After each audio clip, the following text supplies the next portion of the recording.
こんにちは。ババと申します。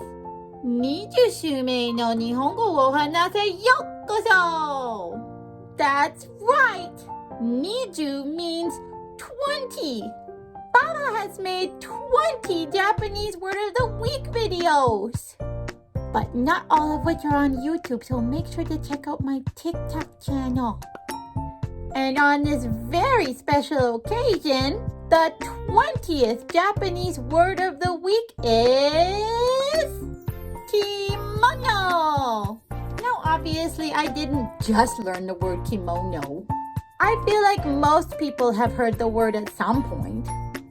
But with Lost Sheep having a degree in historical fashion, and with something very special to show you at the end of this video, it was only a matter of time. Kimono means wearing thing. And kimonos have a vast and rich history. So let's talk about that a little bit. The first ancestor of the kimono was born in the Heian period. It was made from straight cuts of fabric that were sewn together to make a garment that would fit any body type. And by the Edo period, it became a unisex outer garment called kosode, which means small sleeves. Only during the Meiji period was it finally called kimono. The kimono is considered a cultural marker or a reminder of the last traditional period in Japan. It became especially important during the westernization of Japan, when men in particular were more often wearing suits.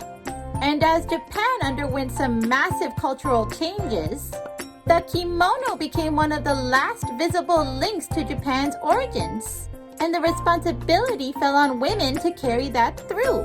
Now let's talk about the different types of kimono. But we're only going to talk about the most common modern ones because there's a whole bunch. First, there's furisode. It's the most formal and worn by unmarried women.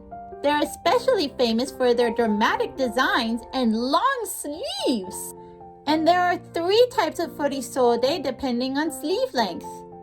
All furisode sleeves almost reach the ground. It's also the most commonly seen and are worn by entertainers and brides.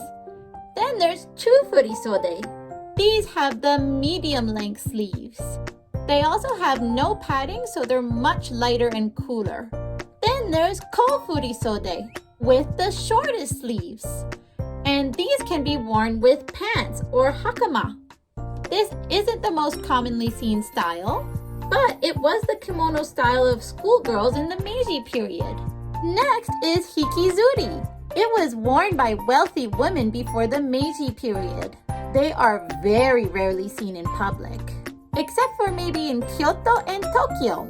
Hikizuri means trailing skirt, and it's mainly worn by geisha, meiko, and traditional Japanese dancers. Next is tomesode. This is the most formal kimono worn by married women. The print is always below the waist and sometimes includes gold features. And kuro tomesode, kuro meaning black, is exclusively worn by married women, while the colorful iro tomesode can be worn by unmarried women when attending formal events.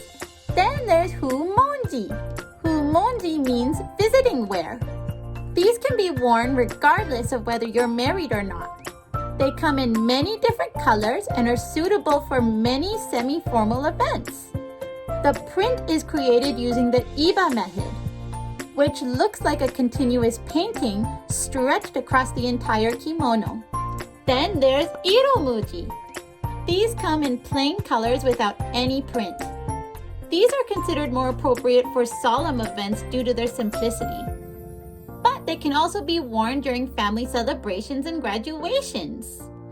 There's even a specific iromuji for tea ceremonies. Next is the Komon. This is considered the casual kimono. They are definitely the most commonly seen, and they have a repeating print, often with vertical stripes. Do not wear these to formal events because they are considered casual. But they're great for strolling around the town. This was also the most common dress before westernization. Next is the Yukata. They are very lightweight because they're made out of cotton, so they're perfect for summertime. They are most informal, but they're also the most popular. And they are considered the kimonos of festivals.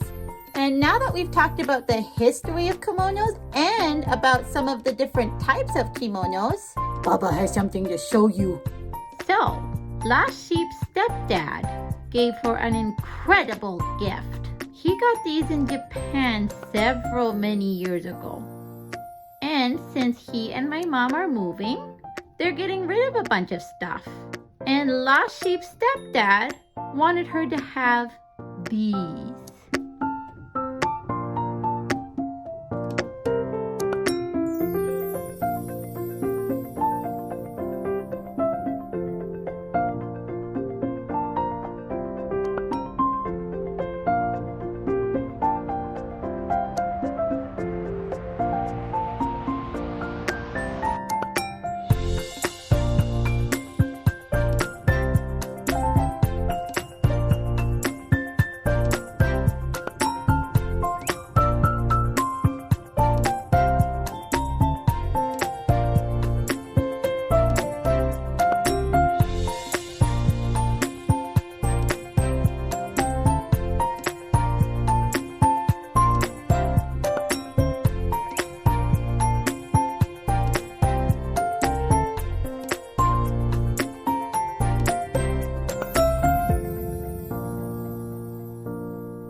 And that's kimono! The only thing I regret about this video is that Baba doesn't have a kimono to fit them. Maybe one day. If any of you want to make Baba a kimono, please send me a message. But if you enjoyed this video, please don't forget to like and subscribe. And make sure to check out my other social medias on TikTok and Instagram under Lost Sheep 1313. And don't forget, Papa loves you.